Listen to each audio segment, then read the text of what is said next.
So we're back. We took a week off. Did we? What was last? Yeah, we were planning on doing live.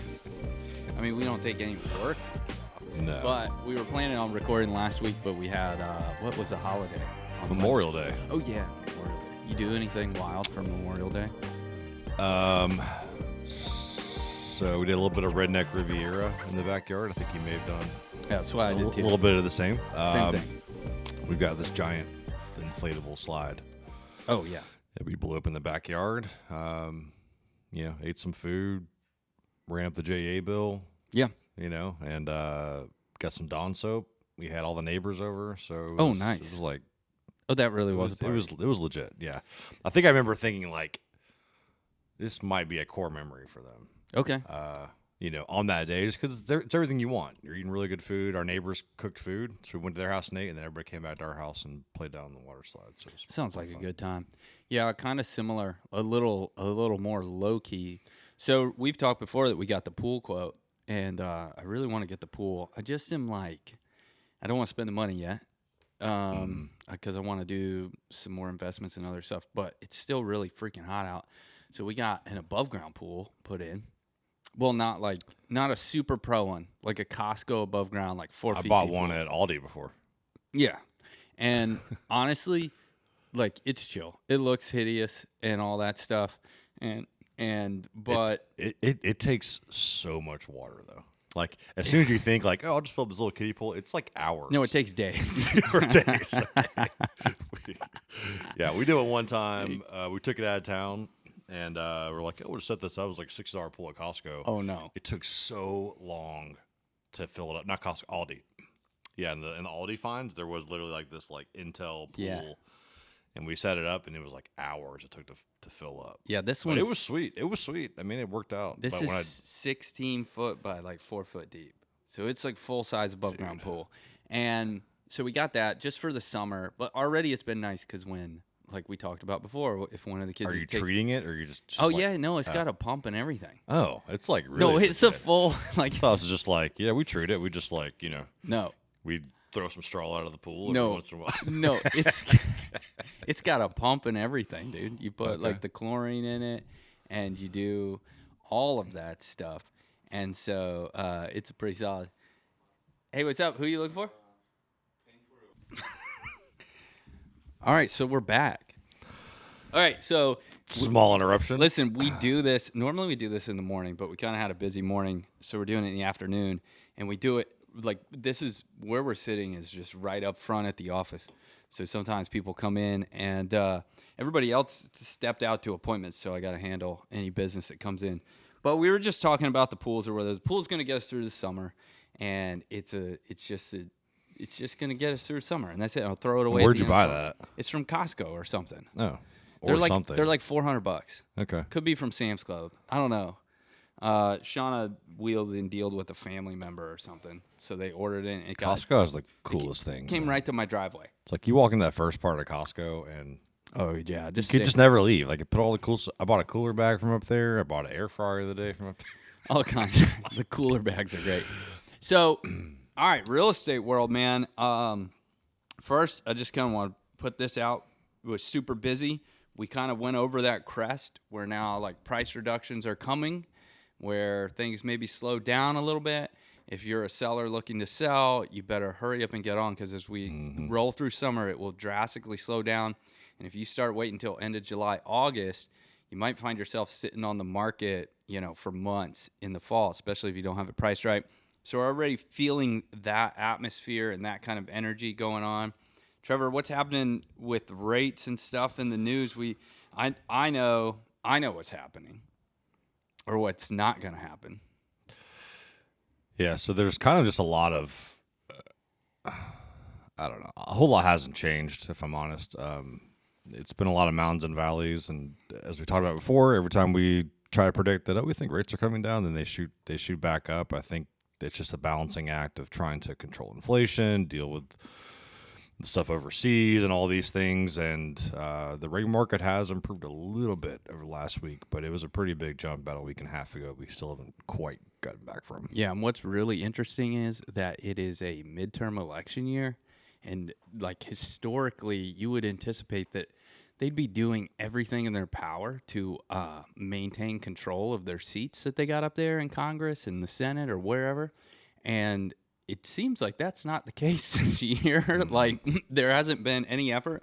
And I'm kind of wondering, are they going to throw in some late season Hail Marys to try to create some movement in the market? Because it seems like people on all sides, regardless of what your political beliefs are a little bit kind of like, what's going on? And I'm interested to see if the consumer ends up in this kind of holding period, waiting until after midterms to kind of make a move. And that's kind of going back to my statement for like sellers and stuff. If you don't kind of get on now, once you get into that like August, September, October, we're within 3 months of the thing. Let's just wait and see how the midterm election plays out before we make a move. What's up, Matt? Just walked in. So, kind of in this lull season. That being said, it's still moving. We're working with clients actively. Got a couple interesting things going on. Yeah, it's a pretty gray area right now, but I still think it's a good opportunity time. We've seen prices that are coming down. There still is not much demand out there, and at some point, it's going to give. If they make moves in midterms and they can move these rates down, then the competition's, again, we said a million times, we'll continue to say it, the competition's going to heat up if rates come down, and it's going to be much harder to get the home that you want at the terms that you want. So, and summer's normally a busy time. Yeah. People always say when they're procrastinating, which probably about 75% of our clients do, like, hey, I'm going to wait till school starts or till school is out, or I'm going to wait till school starts. And it's just always these like kicking the can down the road type of thing, when I think there's a really good opportunity right now where prices have come down a little bit, rates have kind of stayed about the same, where you can get in under your terms and still get a really great home before what we think changes are coming down the road. And those could be positive, but from every positive, there could be a negative reaction to that. So you got to be careful. There's like this 2-week period where it really falls off when school lets out, which is where I think we are right now. Mm-hmm. And then all of a sudden it'll ramp up again. And then as we approach the start of school, we'll hit another like 2-week lull, and then we'll hit this like boost at the like late season. And then before you know it, here comes the holiday season where things really slow down. I'm hoping to do enough business in the interim to just be on a bass boat or in the deer stand all holiday season if I can. Hey, we were talking about some story this weekend that we wanted to get into. Yeah, I got a couple of stories. Yeah, let's get into the stories. And these are just ways that I can serve my clients, the ways that Nate serves his clients. But we had a situation where someone came to me. It's a little tricky, so I won't go over all the details. But they had a father that was basically trying to help buy a house for his kids. We looked at a bunch of different options, and they came to me and said, well, my dad was he only went to boot camp, but he got injured pretty bad in boot camp. I don't think he's eligible for a VA loan. I'm like, well, if we go VA, this would really increase your budget. The VA is very flexible when it comes to debt ratios. We're talking about your monthly payments against your income. It can go the highest of any program that's out there. So they're like, well, we're probably not eligible, but take a shot at it. So for the last 3 weeks, I've been back and forth with the VA, and we sent the documentation in. They're like, hey, there's no way I'm going to be eligible. Well, they were. And 100% financing veteran. He got injured pretty bad in boot camp, but they discharged him with 4 years of honorable service. Wow, okay. And gave him eligibility. Now, he doesn't get disability. He's not getting income, but he is eligible for a VA home loan. And this gentleman is, I think he's in his 80s. Holy cow. So you have somebody that for the last 30 or 40, 50 years could have been buying homes under the VA, but nobody takes the time to dig in, get the documents, call the VA, and find out if they're eligible or not. I mean, this gentleman could have been buying homes his entire life under the VA, and a lot of benefits, a lot of money he could have saved that he didn't. But all I have to say, this is the extra mile that we go. This is the expertise we know we can look into. One. We'll freaking call the VA, man, and say, hey, what's going on with this? We'll work with them to figure it out, not just be like, no, they're not eligible. He just got injured in boot camp. There's no way he can get a loan, right? Yeah. So really cool story, helping a family out. A dad's going to help He's older now, so he's going to move in with his older children and purchase this home with like a mother-in-law suite, something that they can live in together under the VA loan. Really great. Yeah, that is a great story. And it is interesting how many basic questions that, we've learned to ask people that so many others just don't ask those questions. And they're like just simple. And I don't know if that comes from like a lack of experience or a lack of care. Maybe a mix of both. Maybe a mix of both, but it's some of those things, and we've had them in our careers where it's just like, oh man, this is going to be a big undertaking, but I'm just going to do it instead of just giving I could have easily said, yeah, man, you're injured boot camp. Sorry, we got to try to go a different route. Yeah, we got to bring in all this money, or you may not even qualify, may not be able to do it. But I'm sorry, I can't help you. I could have gone that route, but we didn't, and it's going to make a substantial difference for this family. I got some tough stuff going on right now. It seems like I've said it earlier in the season, it's just been a tough year. Every deal I felt like was kind of on its deathbed, really. Sure. Moving along, we had another one. We talked about one a while back where we had a $30K low appraisal. I just closed one last week, went under contract. And it is kind of a tough area. If you just go to the planned urban development area, you can price homes really easy because there's 3 other homes with the identical floor plan and fixings that sold recently. So you can just grab your price, and it's pretty easy for everybody to accept, buyer, seller, and appraiser. Like, yeah, this is the value of the home here. When we talk about Avondale, Riverside area in Jacksonville, some of these homes date back to the late 1800s. Yeah. Most of them are early 1900s. So every single one has been updated or changed or not updated, or this room got added in the 50s and then a second room got added in 1975, right? So just every single home is unique. We had one priced at $378, landed on a contract of $370, and it was a 1927 home. That had been Airbnb'd out, so it looks very nice. It's staged. It's got all that. It feels like an Airbnb home, and we'll talk about that in a second as part 2 of this. But anyway, the home was in 1927, had a paver driveway, had some additions made to it, but it felt like a historic bungalow. It was really cute. Everybody kind of was excited about it. $378, landed on a contract price of $370. And the seller was paying for buyer brokerage commission. They were obviously paying me to sell the home and represent them, and then they did negotiate some credits, closing cost credits to the buyer. Yep. Now, the particular company we were working with, they've got some policy where they don't want buyer brokerage to show in the contract for whatever reason. They want the buyer to pay their agents. So they want that contract to basically show that the seller's giving a concession, and then with that concession, the title company is going to pay the buyer brokerage, which is totally fine. However, we ran into something because when we started doing the inspections on this home, found knob and tube wiring, which you can't even get insurance for anymore. Mm-hmm. So that had to be fixed prior to closing. But then there were some other issues, like in the bathroom had some soft floors, and so we had to get some quotes for renovation. And this is par for the course for a 1927 home. Like, if you're going to take this on, this is the stuff you're going to deal with. So an additional credit got negotiated by the seller to say, hey, I'm gonna give you money at closing to kind of make up for the soft floor. So right away, because of the way the contract's structured, what are we running into? We're running into credit limits, right? Yep. Can you break down some of those credit limits? Yeah, so they're different for every type of loan that you're going to do. This type of loan, if it was a conventional financing, the amount the seller can give to you is based on how much you're putting down. So you're either going to have 3%, 6%, or 9%. Right. Most people are going to fall in the 3% category, because if you're putting anything less than 10% down, you're going to be at 3%. If you get anything above that 10%, you get 6%.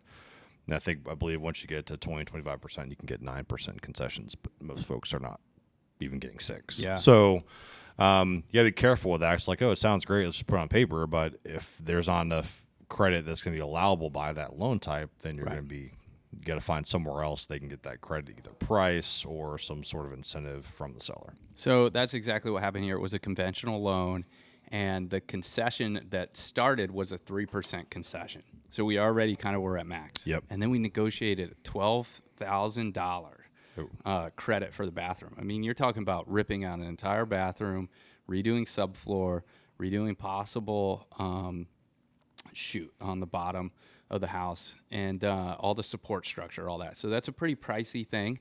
And on top of that, the seller had to pay $8,000 to the electrician to come in and rewire the whole house. So this is kind of a lesson here to anybody trying to sell a historic home, the kind of stuff you're probably going to have no option to do in order to sell it. And then to a buyer, like, expect these things, whether you get the repair credit or not. In this case, they did. But expect you're taking this on. And the way I described it to everybody, and as we were through the negotiation process, we did what we had to do to get it closed. But they had originally asked for way more than that. And I kind of made the joke. I was like, when I called the buyer's agent, when I first got the repair request, I was like, hey, I just sent my contractor over there. He bulldozed the house. He's preparing the blueprints for the new one now. Okay. And then that kind of created a laugh, brought the wall down. But then the conversation went from there, like, hey, listen, this house is in better condition than when the seller got it. They've done some updates to it. They've maintained it. But now they're like passing the baton to the buyer, and they should expect that there's going to be continued maintenance, because there was still a lot of other things, like the paint was flaking, there was some deteriorated woodwork and stuff. I'm sure there's a laundry list. But these were kind of like main things, right? Electrical was a must-have. Bathroom, we considered it like, hey, if you don't fix it for this guy, if we go back on the market, the next guy's going to ask you for the same thing, and you're going to be right back on the same boat, plus you're losing a few more months of mortgage payments, and you may even get a lower price. So all that being said, we had to then go in and do some addendums to restructure the credits. So now, like, the other company kind of had no choice but to accept a buyer brokerage payment from seller, and then in which case that freed up the credit limit so that they could offer that credit to the buyer. And all this to be said, then we finally got the appraisal, and it came in at $355, $15K under. So you're talking about like losing a ton of money. So now the seller, they purchased this house years ago, pre-COVID, lived in a while, then they rented it out. It was income producing. So their net was still really good. Mm-hmm. Okay? And the moral of the story, the point of the story from all sides is like, hey, if you're a buyer, expect that you might get some things, but there's still other things on a historic home that you're going to have to pick up the torch and do yourself. And to the seller, if you're selling one of these homes, like, that's how it is. Like, I understand we want to protect your net, but at some point, like, you've got to get this house ready enough to hand over to the next person. So that was kind of an experience, but it's been much of the case for appraisals this year. I think the appraisals have been a lot tougher. I think there was a lot of pushback, and they didn't really have a choice because during COVID, there were so many cash purchases and there were so many like corporate buys that they were just going above ask, appraisal waivers. People were bringing cash. Like, where was it coming from? Well, now that everybody's financing, and because there was kind of some pushback on like, whoa, prices shot up too high, I feel like the appraisal world is like, I don't know if a message, a beacon went out to all the appraisers. It's been tough because I've had a few tough appraisals, and I don't know if they're afraid of. What's weird is I get different appraisals, like value sometimes if I do a refinance or if I do a purchase. It's like, it seems like a lot of times they have a purchase contract to work off of that it can influence them, where a refinance, there's no purchase contract to work off. They're just giving a valuation, and I feel like they don't want to overvalue it on a refi.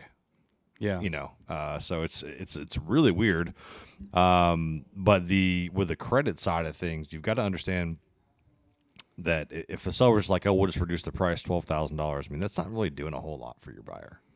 Your buyer might save $100 a month in their payment, like, oh, $12,000, but now I've got to go and figure a way to fix all these things. So you've got to make sure the credit can be done and that it's actually a benefit to your client, not just a price drop, because price drop versus seller giving a credit towards closing costs Yeah. is a significant difference. Right.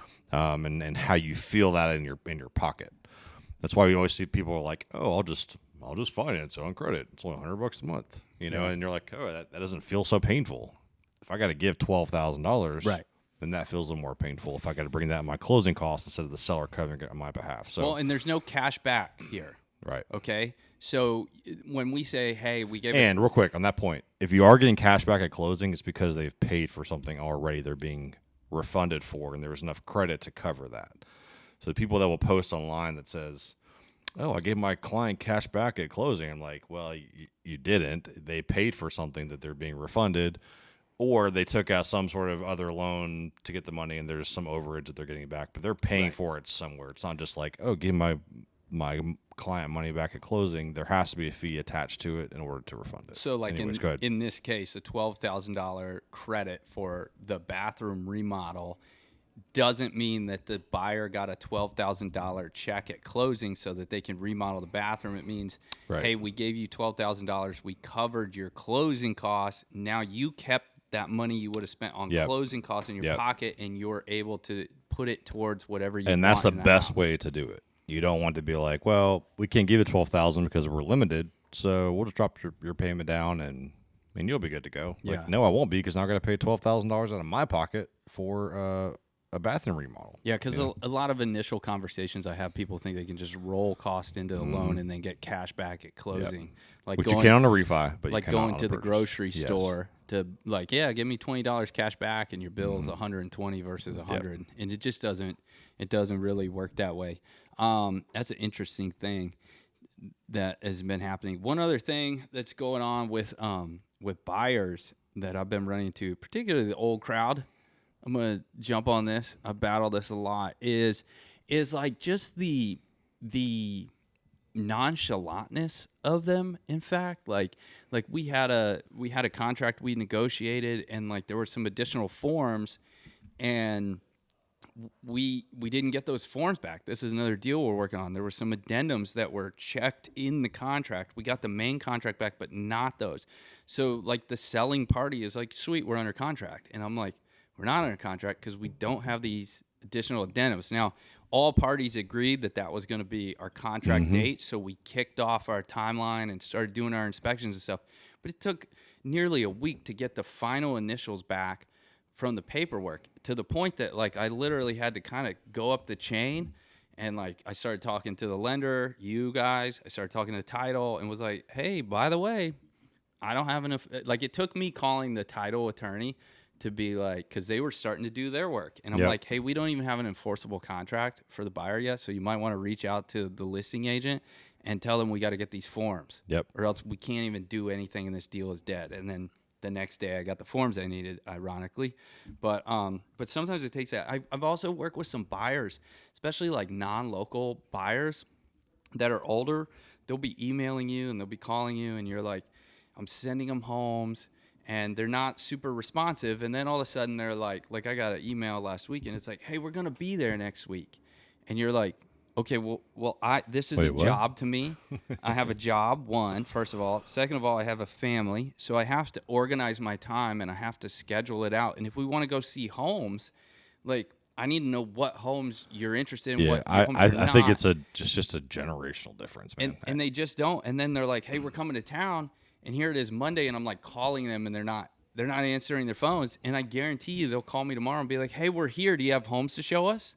And I'll be like, no, my schedule's already booked, first of all. Second of all, like, what homes? Because you didn't give me any feedback on the ones that I sent you, and there's 8,000 that one on homes in Black Jacksonville. and the other one up on the north side, Yeah. and be out there driving for 6 hours.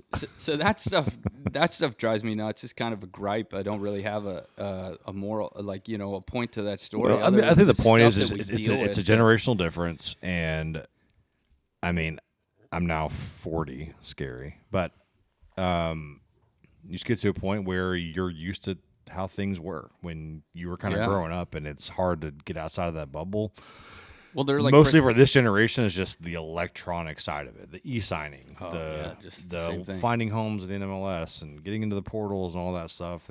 Some people are just kind of old school and they want to talk on the phone and they want to go see a house in person, which you can't blame them for that. But I mean, it does make it a little more tougher. But in our world, we have to adjust different clients. There's clients that really don't want to talk to you much. They're in and out, and there's ones that want to talk to you for an hour and a half, and you spend the time with them, and some that know everything and some that know nothing. So you have a wide spectrum of clients, a wide spectrum of ages that you've got to be able to navigate, man. I got another one that's killing me right now. I've been driving all over town looking at homes for this lady, and I've found some good homes, and there seems to be there's always like a hang up, and then we finally find some homes that like she's super excited about, and she's like, yeah, okay, I'm gonna think about it tonight and I'll call you in the morning, and then like doesn't answer the phone when I call her in the morning, and then fires off a text like, oh, I talked to my son who lives in North California, and he said the home, the way it's positioned on that road is kind of unsafe, so I guess the search is gonna continue. And I'm like, you've got to be killing me. And she's got other family members here that are like, they're also driving around looking at a million homes. And so then I'm having conversations with them, and I'm like, you guys are working so hard to get her to move closer to you and the grandkids and everybody else. And then like some other relative that doesn't even live here is literally talking her out of the deals. And they don't live by her either. So it's not like they're like, I'm trying to keep mom close. They already live in two totally separate states. Like she lives in one state, they live in another, trying to move here. And they're talking her out of deals with nonsense stuff. And it's blowing my mind. I kind of feel like it's sort of like if you went up, I'll use an example because I was just there, but have you been down to the new Store of the Future Publix down in Silverleaf? No. Okay, so they've got Store of the Future. Is it really labeled that, or you're just calling it that? No, that's what Publix calls them. They don't put a sign up, but they got beer taps. They have coffee bar, poke bowl bar, pizza. Like you can hang out there. They've got like burrito bowls, and then they have their standard deli with their chicken and all that stuff. So like you just go there, walk around, have a beer while you grocery shop. It's awesome. Anyways, I brought the beer thing because to me your scenario seems like you go up and there's all these beers. Hey, can I try that one? Can I try that one? Can I try that one? All right, let me try that one too. Let me see that one.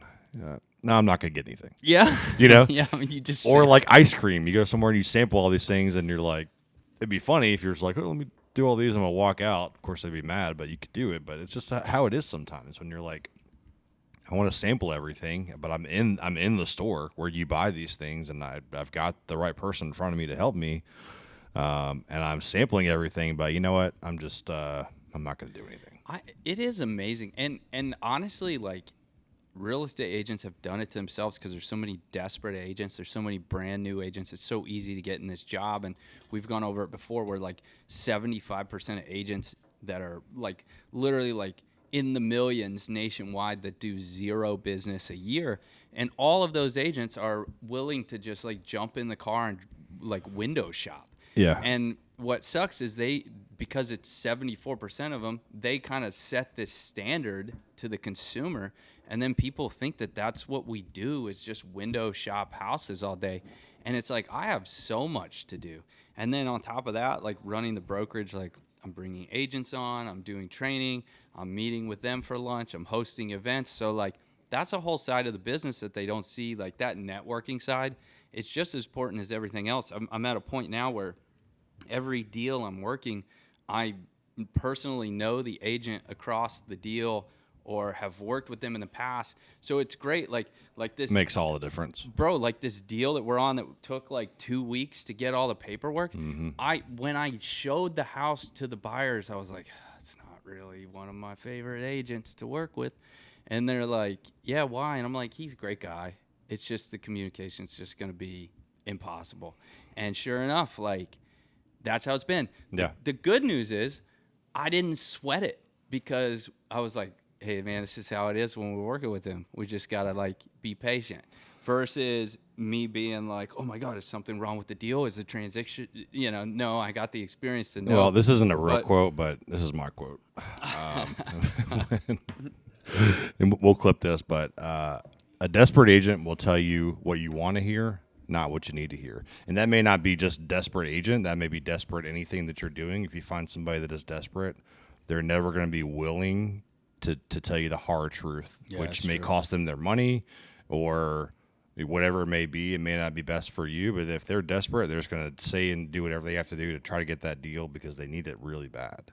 Yeah. And somebody that's not desperate is going to take the time to step back and they're like, well, I could do it this way, but hey, man, this is not really good for you, so don't do that. We may not get the deal, but don't do that. I'm not so desperate that one deal is going to make or break me. So be careful about the ones that are desperate. I know a lot of at times in our careers have been, but you can't let that show. And you got to treat everybody the same and advise them in the same way you would whether you're desperate or whether you're not. It's simple stuff like HOA docs. Like there's a HOA disclosure that's mandatory, but that's all that's required. Like have no liability of making sure that people read the HOA docs, right? Yeah. Now, these agents we're talking about that are desperate, like they probably because they know that it's on the buyers to do their own research about the HOA, they're probably just gonna be like, yeah, it has a HOA. Here, sign this disclosure. I don't want to slow this up. I don't want to create a roadblock. Right. And that's what most people do. Where I'm like, hey, I downloaded all the HOA docs and emailed them to you. Can you feel free to read them before you sign this contract, all right? And then the contract comes back in 0.5 seconds, and I'm like, oh, they didn't read it. But click. At least. But you're doing your job, and again, if you don't say that and something does come up that ends up being a problem, and you're like, hey, I said this to you at the time, you covered yourself in that, you've advised them. Yeah. It's up to them whether they do that or not, but you just don't want it to be so desperate that they bypass everything just trying to squeeze the life out of that loan. And we've had those people before, right? They're like, every day, hey, man, what's going on? Yeah. Is there an update? Dude, we just got the contract yesterday. There's not an update today. Yeah. We're sending disclosures out. We're getting everything ordered with the appraisal. Like it's going to be there, but you can spot those ones that are really desperate because agents get paid well. They do. And if they haven't had one in a while and they've got a big one that's, getting ready to close soon, then a lot of times they can squeeze the life out of those things, trying to make sure they close. And it really just creates a very poor experience, not only for your client, but also the other agents, lenders that you're working with. And you mentioned that you have somebody across the aisle that's either the listing agent or the buyer's agent. And when you have good experiences with them and they treat people right, you really love to see their name on that listing or, representing that buyer. And it's like, hey, it's going to go great for everyone. We work well together. And that's just kind of the environment you want for your people. Yeah. And it happens all the time. I like I said, I know most of the agents at this point in my career. So when I'm going to look at the house, I also have a bead on what type of clients they work with. Are these people, hey, don't expect much, or here's what you should expect, or we can probably get more credits from this person because that's kind of how they coach their people or whatever it is, don't expect anything here because I know this person isn't going to do that. But if you really love the house, we should get the house, but I can at least give you proper expectations of what you're and having those agents, like a good one across the aisle, it really helps you if things come up that are problems. Dude, I would the deal I was in, the one with the appraisal and the bathroom and all that stuff we talked about earlier. If you get a bad agent on that, it would have not closed. It would have been an absolute nightmare. And you have agents too that gatekeep for their sellers. Don't be a gatekeeper. Yes. If they present something to you, whatever it is or how ridiculous it may sound, don't be like, nope, I wouldn't do that. In my career, there's been times I've done loans that I've told people I wouldn't necessarily do this, but if you want to and this is your only option, then you can do it. But it's not for me to force my opinion on somebody of what I would or wouldn't do. It's my job to advise them and then help them make a decision on their own. If you have agents that you're saying, hey, present this to your seller, no, he's not going to like that or she's not going to like that. I'm and you make a decision on their behalf, that is wrong. And and it's really doing a disservice to your seller. People are trying to negotiate and they could be ridiculous. I get it. But you still, as an agent, have to present it. Yeah, absolutely. The deal I was on, it was actually great. It was polar opposite. The communication was so good that I ended up in a group text with the other agent and with their transaction coordinator and everybody. So it was oh, sweet, we need these documents signed. There was a single point of contact for everybody involved, and all the stuff was just getting done. So A lot of experiences this year. I've stayed super busy personally. Excited about this place, Someday Homes. We've been growing, brought in a handful of agents. I'm getting to where I'm having lunch appointments and meetings with agents. They're coming to our thing.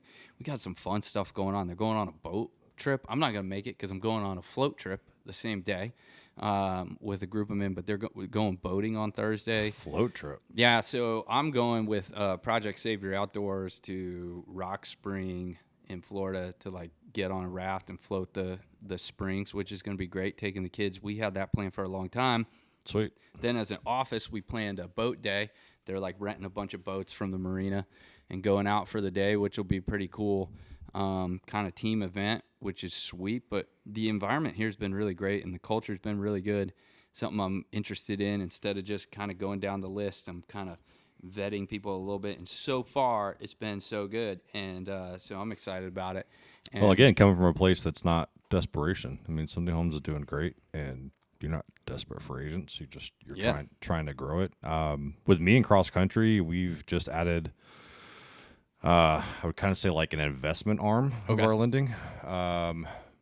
That's meant for like LLCs, so like fix and flips and those sort of things. So it's not like your traditional residential. It's not quite commercial, but it's meant to be lending to businesses. So that's something we're starting to dive into. I think our goal at Cross Country really is to have anything and everything, so that you don't have to go anywhere else. I mean, we've got pretty much everything under the sun. But I'm pretty excited about this because it's just a different arm you get into, and it's meant for us. We can use it personally too. So if we ever kind of get into that and want to invest some money, do some fix and flips, or it's a good those resource. types of loans, we'll get after it.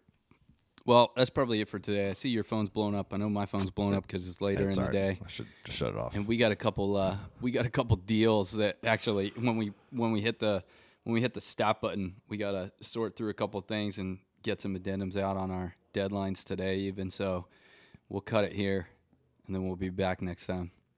Peace.